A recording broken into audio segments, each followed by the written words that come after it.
Nous formons la prochaine génération pour relever les défis stratégiques de demain. Nous sommes dédiés à comprendre pour mieux agir.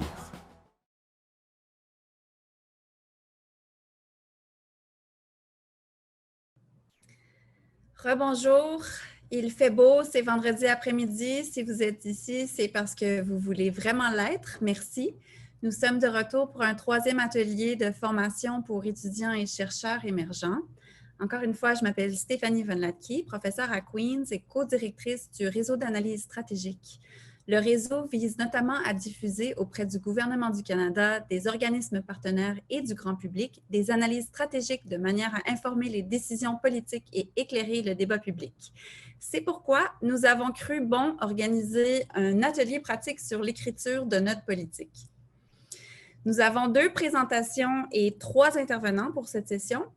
Namercia Dos Santos et Cécilie Pantin du ministère de la Défense nationale et Thomas Junot, professeur à l'Université d'Ottawa. Le but de l'atelier, donc, est de vous aider à diffuser vos travaux de recherche pour un public plus large que celui qu'on trouve dans le monde académique.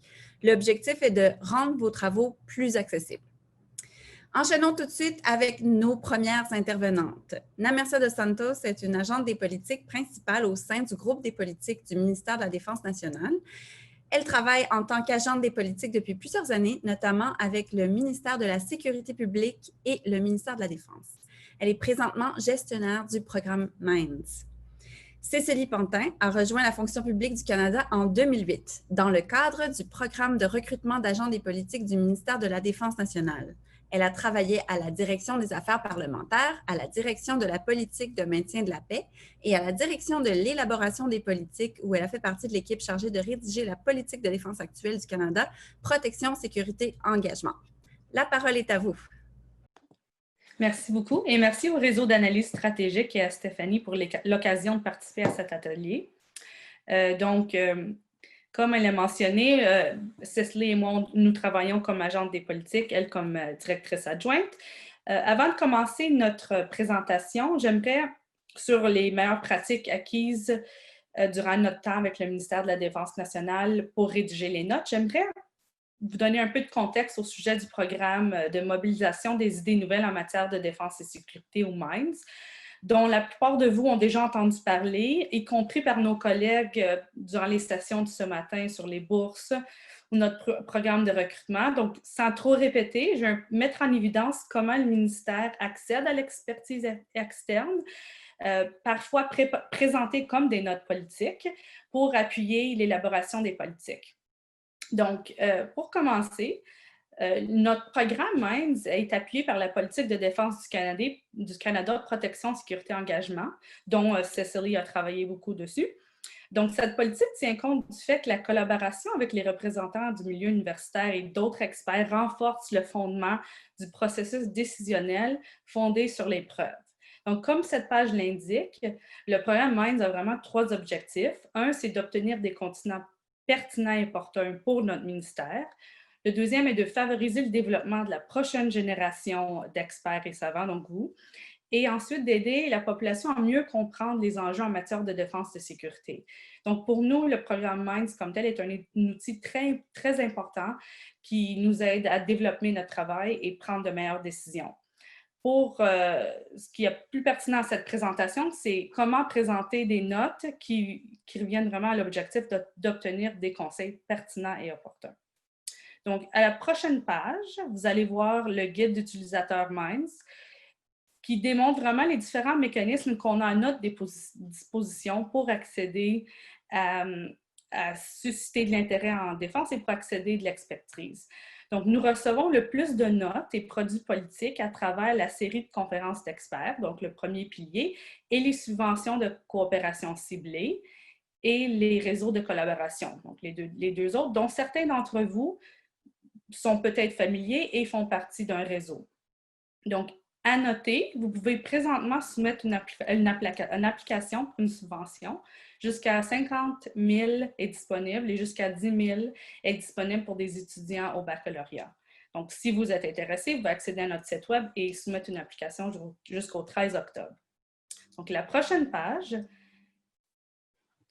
Donc, notre programme s'appuie sur les défis de politique Minds qui représentent vraiment les enjeux clés pour le ministère de la Défense nationale et les Forces armées canadiennes. Donc, les experts qui présentent une demande de financement dans le cadre de notre programme ou nous présentent de la recherche doivent vraiment démontrer comment leur proposition va aider à avancer une réflexion dans au moins d'un de ces domaines. Ces défis ont été établis dans le cadre d'un processus assez extensif de consultation à l'échelle du ministère qui a permis à notre équipe de nous rencontrer avec plusieurs différents directeurs et personnes clés. Donc, ça vous donne vraiment un bon aperçu de ce qui est vraiment les enjeux qui nous intéressent en ce moment. Chaque année, on renouvelle les défis stratégiques pour s'assurer qu'ils ont vraiment une pertinence actuelle. Pour donner un exemple, si vous regardez le premier, on a ajouté un défi par rapport à la gestion, par exemple, des comportements haineux, qui est devenu quelque chose de plus important dans la dernière année. Donc, les rapports et les notes qui sont développés pour le ministère sont en gros répondent à ces enjeux. Donc, ça vous donne un bon aperçu du type d'informations et de notes qu'on reçoit. Donc, la prochaine page. Donc. Alors, maintenant, vous savez les sujets à aborder. Pourquoi le faire? Pour nous, votre expertise joue un rôle très important pour appuyer notre travail. Des observations, des analyses externes nous permettent de développer des politiques et permettent des décisions qui sont plus informées et éclairées. Comme cette expertise et recherche est présentée, comment cette expertise et recherche est présentée et écrite, c'est très important. Comme en personne, les premières impressions sont très importantes. Donc, avant de commencer à rédiger, je dirais qu'il est très important d'établir un plan qui répond à quelques questions clés. Donc, la première, ça démontre dans le petit objet, dans le petit, la petite image qu'on a là. Donc, la première chose à penser, c'est vraiment quel est l'objectif de la note. Donc, par exemple, présenter des recommandations, fournir de l'information sur des débats, filtrer de l'information disponible, la digérer pour le ministère. Donc, c'est très important de comprendre pourquoi vous écrivez la note. La deuxième question, c'est quel est le public visé? Donc, les publics n'ont pas tous les mêmes niveaux de connaissances, ni tous le même niveau de temps pour lire les produits. Donc, savoir pour qui la note est écrite, c'est très important. Donc, le lecteur en particulier peut avoir plus d'informations à sa portée qu'un autre. Donc, des fois, c'est mieux de ne pas s'approfondir trop, rester plus à l'objectif de la note comme telle.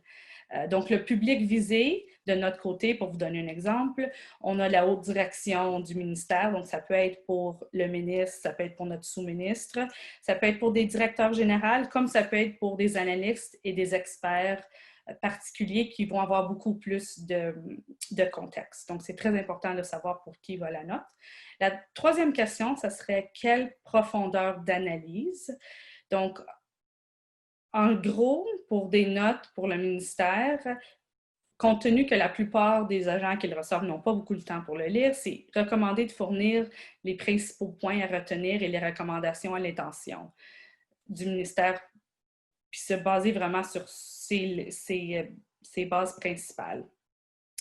La dernière question, c'est la longueur du produit. Encore une fois, 1 à 2 pages, c'est la longueur générale des produits qu'on produit au sein du ministère, compte tenu du temps que ça prend pour les lire. Donc, souvent, on a un produit plus long et ensuite, il y a un résumé qui serait de 2 à 3 pages.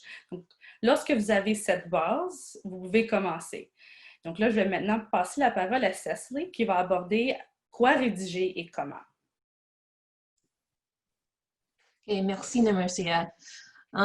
Donc, avec cette histoire, quoi rédiger? En interne, nous avons tendance à concentrer principalement sur les notes d'information, les présentations et les visuels. Mais cependant, le ministère accède l'expertise de différentes manières. Par exemple, bulletin des principaux articles ou publications de la semaine, l'introduction ou document d'information sur un sujet ou une question, note d'information avec les options et considérations stratégiques, c'est très important, brève analyse et commentaires sur l'actualité, l'infographie ou tableau de bord et le ministère et ses hauts responsables deviennent de plus en plus visuels. C'est dans notre expérience. Et finalement, les descriptions et analyses d'opinions concurrentes. Comment produire ces documents? Il y a plusieurs meilleures pratiques. Premièrement, l'essentiel d'abord, BLUF, et en anglais, c'est Bottom Line Upfront. Pour les produits plus longs, inclure un sommaire ou un résumé. Cela permet également d'attirer l'attention du lecteur. Point à retenir, inclure une liste des principaux points à retenir ou des recommandations, typiquement en début de produit. Ce lien renvoie au point suivant sur la structure. Utilisez les titres et les sous-titres pour organiser les idées et guider le lecteur. Par exemple, le contexte, les considérations ou les recommandations. Narration. Si je peux souligner un point, c'est celui-ci. Assurer que les faits, les idées et les arguments correspondent clairement avec les conclusions et recommandations. Je m'entendrai sur ce sujet dans la prochaine partie de présentation. Citations, n'oubliez pas de fournir les citations, le cas échéant. Et finalement, identification. Inclure le nom de l'auteur pour faciliter l'autre discussion et conversation avec le public. Et la prochaine page, le processus de rédaction. Ce processus ici vient directement du directeur général de coordination des politiques dans SMO, Paul. Bien que ce processus comporte de nombreuses étapes, l'objectif est d'être concis. La première question à se poser est qui est le public? Le ministre de Défense nationale, le sous-ministre adjoint, le public canadien, et quel niveau de détail requis? Quelles sont leurs connaissances de base? Deuxièmement, les concepts clés. Quel concept voulez-vous transmettre? Identifier et dresser une liste et penser globalement ou stratégiquement. Les détails peuvent venir plus tard. Structure. Avant de commencer à écrire, faire un plan, déterminer l'ordre de concept et écrire la conclusion en avance, comme le bottom line upfront. Soutien par des faits et des exemples. Et le développement. Maintenant, vous écrivez. Développez un thème à la fois et soyez bref et concis. N'ennuyez pas votre public. Et finalement, la rédaction. Lire votre document plusieurs fois du début à la fin. Choisis un élément à chaque fois, la langue brisée, le contenu, le flux, faute de frappe, etc. Et demandez à d'autres personnes d'éditer votre travail également et ne le prenez pas personnellement. Au sein du gouvernement, il existe de nombreux niveaux d'examen, mais nous travaillons tous dans le même but. OK. Pour quelques exemples des produits, vous pouvez consulter le site web de Réseau Minds. Il y a quelques publications des réseaux comme Réseau d'analyse stratégique, le groupe de prospective en matière de défense et de sécurité, et aussi le réseau sur la défense et la sécurité nord-américaine et arctique.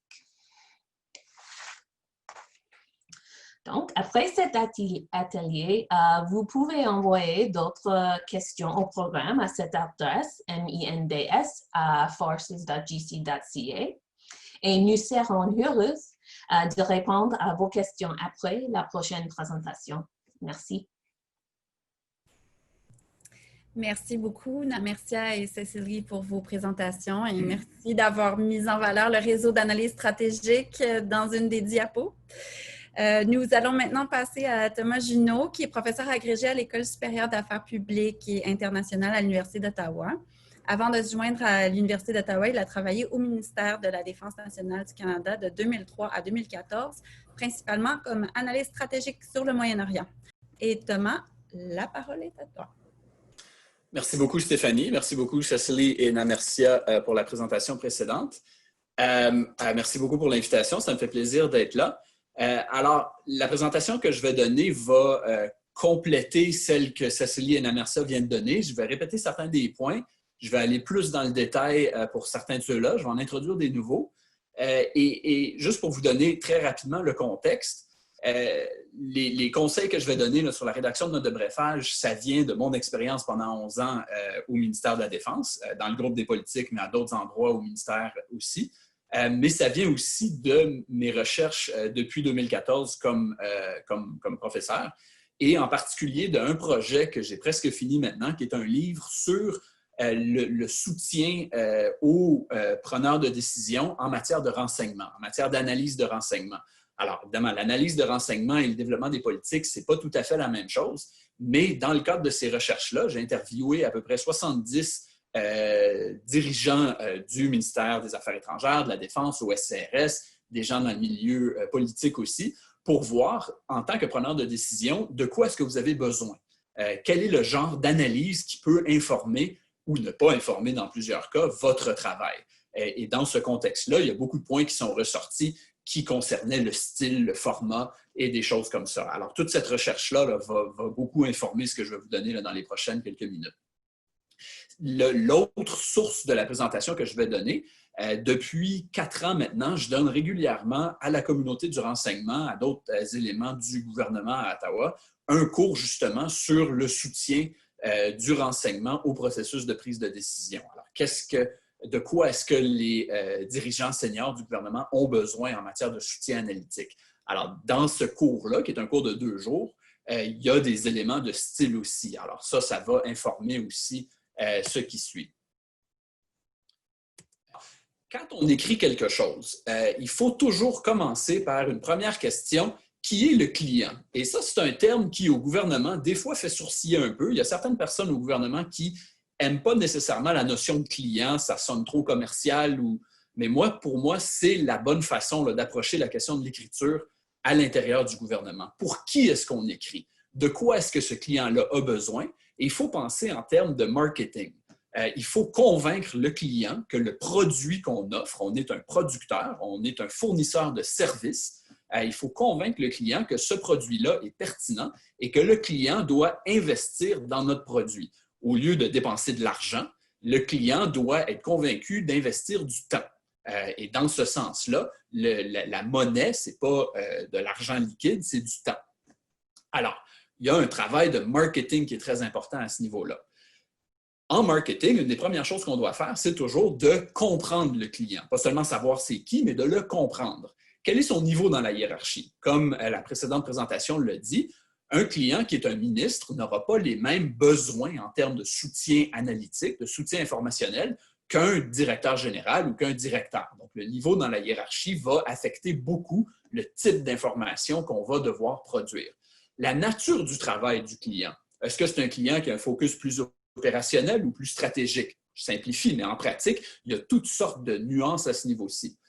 Encore plus important et plus précis, qu'est-ce que le client va faire avec notre produit? Pourquoi est-ce que ce client-là, à ce stade-ci, précisément aujourd'hui ou demain ou après-demain, quand on va lui soumettre le produit, de quoi est-ce qu'il a besoin? De quoi est-ce qu'elle a besoin? Qu'est-ce qu'elle va faire avec ce produit-là?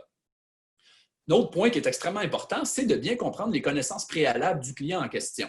Un client qui est nouveau dans son poste, qui n'a pas de... Can you go back one slide? I'm still with the previous one. Un client qui est nouveau dans son poste aura besoin peut-être d'un peu plus d'informations en termes de background. Par contre, un client qui travaille sur le même dossier depuis 2 ans aura de son côté pas besoin de 3 pages de contexte historique ou de background, même que non seulement ce n'est pas nécessaire, c'est contre-productif parce qu'on va irriter à ce moment-là le client en lui donnant de l'information qui n'est pas jugée nécessaire. Alors, si je passe ici maintenant à la prochaine diapo qui est ici, on fait quoi? Alors, la première chose, c'est de vraiment bien comprendre l'objectif. Qu'est-ce qu'on veut accomplir?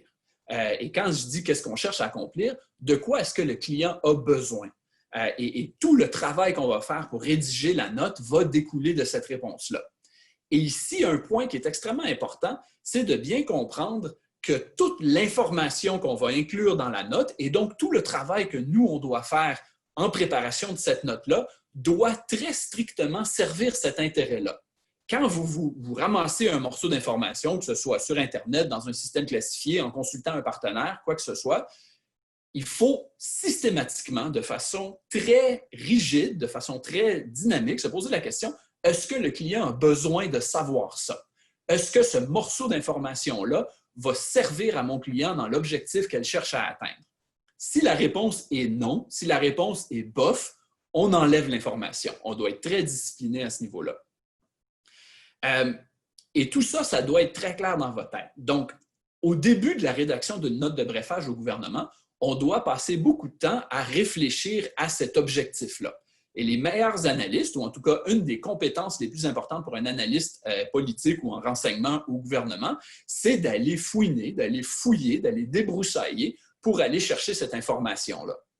Un élément de cet effort de recherche-là, c'est l'empathie. Et l'empathie, dans le sens analytique du terme, c'est relié à ce qu'on entend par empathie dans la vie de tous les jours, dans la vie sentimentale, mais ce n'est pas tout à fait la même chose. C'est la capacité de se mettre dans les souliers de la cliente pour comprendre de quoi est-ce qu'on a besoin, quels sont les prérequis, quels sont les objectifs. Et là, je vais faire une petite parenthèse ici, juste avant de passer à la prochaine diapo, c'est d'insister sur un point important. Beaucoup de ce que je viens de dire maintenant, et beaucoup de ce que je vais dire dans les prochaines diapos, ça s'applique à beaucoup de styles d'écriture. J'essaye de le cibler dans un contexte propre au gouvernement, mais si on parlait à des étudiants en journalisme, on aurait des points très semblables. Si on parlait à des étudiants en sciences sociales à l'université, mais qu'on parlait d'écriture dans un contexte académique, je pense qu'il faudrait insister sur plusieurs de ces points-là aussi. Alors, c'est cette idée-là de comprendre quel est notre auditoire et d'écrire pour les besoins de cet auditoire-là, c'est une compétence en écriture qui est transférable, qui est assez universelle. Un des plus grands ennemis des analystes, et encore une fois, j'insiste pour dire que ça s'applique au gouvernement, mais dans n'importe quel autre contexte, particulièrement aux étudiants en sciences sociales, mais ailleurs aussi, c'est la tentation d'étaler nos connaissances. Quand on est un analyste, en renseignement, en policy ou dans un autre contexte, on sait beaucoup de choses. Par définition, c'est ça l'idée. Et c'est la nature humaine de vouloir étaler, de vouloir démontrer nos connaissances. Et ça, c'est une erreur fatale dans un contexte d'écriture au gouvernement. Parce que le client, la personne à qui la note se dirige, n'a pas besoin de tout savoir.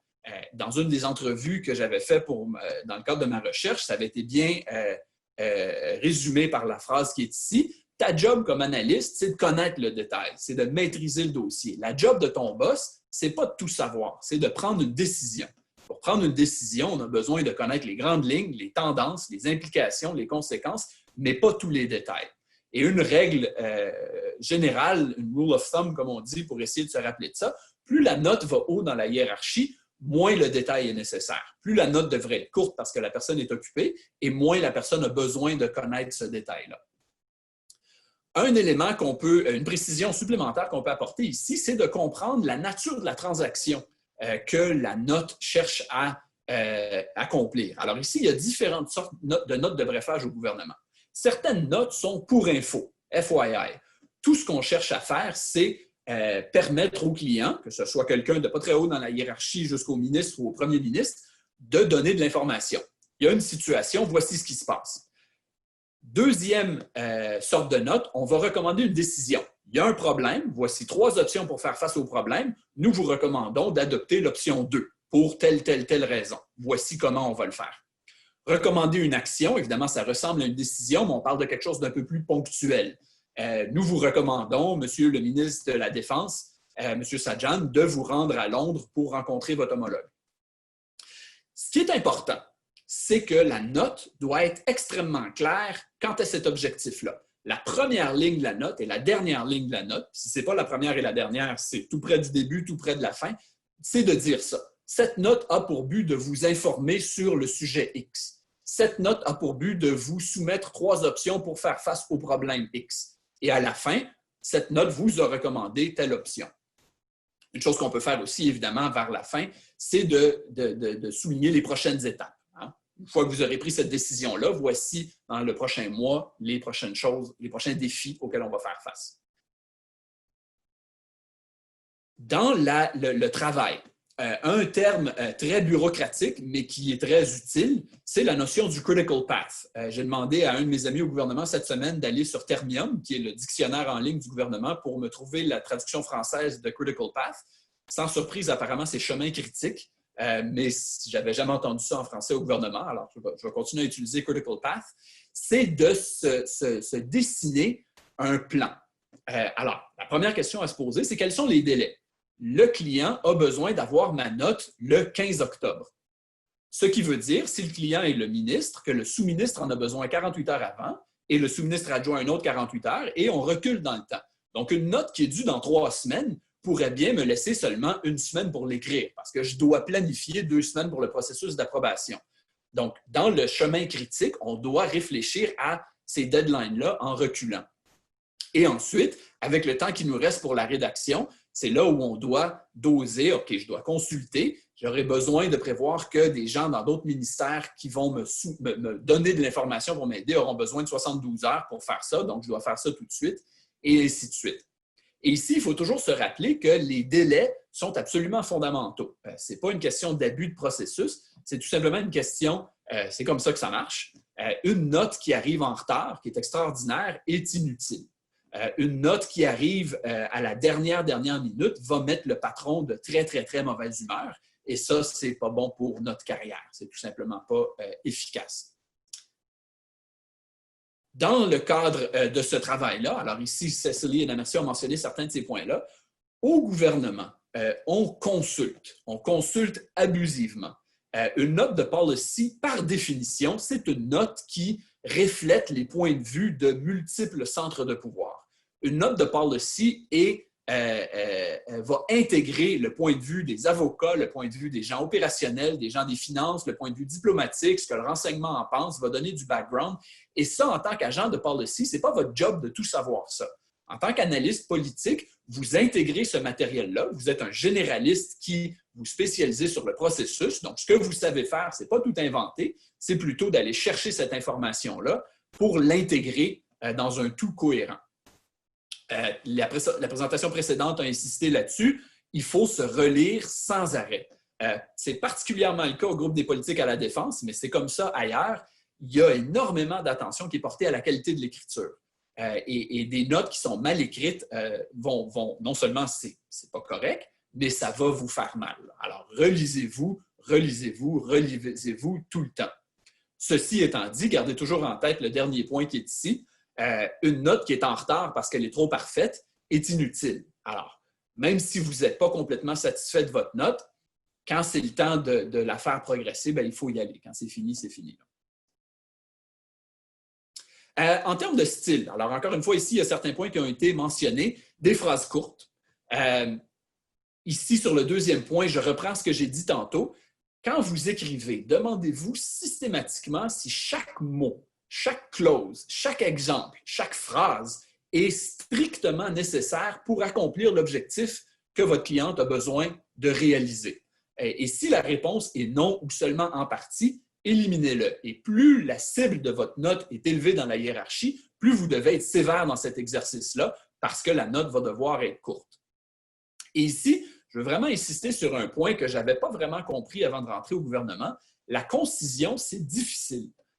Plus c'est court, plus c'est difficile. Vous êtes l'expert sur la Russie. Écrire une note de 4 pages, c'est plus facile qu'écrire une note de 2 pages sur le même sujet. Parce que la note plus courte demande un exercice de synthèse qui demande du temps. Et ici, je ne sais toujours pas qui a écrit ça. C'est Churchill ou Blaise Pascal. Différentes personnes donnent différentes attributions. If I had had more time, I would have written you a shorter letter. Écrire une lettre courte, ça prend du temps. Avant-dernier point ici, Ça semble évident de dire ça en termes de vos structures de phrases. Visez la simplicité. Des structures de phrases avec 3 conjonctions de coordination et puis quoique avec un exemple, une virgule, puis là un point-virgule, c'est compliqué, ça complique la structure et les lecteurs seniors n'aiment pas ça. Et ici, un point important à garder en tête, ce n'est pas parce que les ministres et les sous-ministres sont à moitié analphabètes et qu'ils ne savent pas lire qu'on a besoin de garder un style court avec des phrases courtes et simples. C'est parce qu'ils sont occupés, ils pensent à 1 million de choses en même temps. Donc, des phrases, des tournures, de la grammaire complexe, ça va seulement les distraire. Ça a besoin d'être simple pour des raisons de clarté. La référence à ce niveau-ci, c'est The Economist. La meilleure source ouverte de style concis et clair que j'ai lu, ça demeure The Economist. On a une journaliste de The Economist qui travaille avec nous à l'Université d'Ottawa et c'est extraordinaire, la qualité de l'écriture dans cette revue-là. Pour finir là-dessus, un petit PS. Après avoir écrit une note, demandez du feedback. Demandez de la rétroaction à votre supérieur immédiat, à quelqu'un qui peut vous en donner, parce que écrire des notes de brefage, écrire au gouvernement, écrire point, c'est une compétence qu'on développe toute sa vie. On n'arrive pas à l'université en pensant dans notre première job, en sortant de l'université, en pensant qu'on sait écrire. Ça prend des années de pratique. Vos premières notes au gouvernement, vous allez vous faire détruire. Cecily et Namercia, je suis sûr que ça leur est arrivé dans leur première note quand elles sont arrivées au groupe des politiques. Ça a certainement été mon cas, où on les reçoit. C'est un bain de sang d'encre rouge où on se fait reprendre constamment. C'est normal. Il faut se pratiquer. C'est un art qui demande de la pratique, qui demande du feedback et qui demande du mentorat. Alors, si vous avez les occasions d'en trouver, profitez-en. Et là-dessus, je vais arrêter. Merci.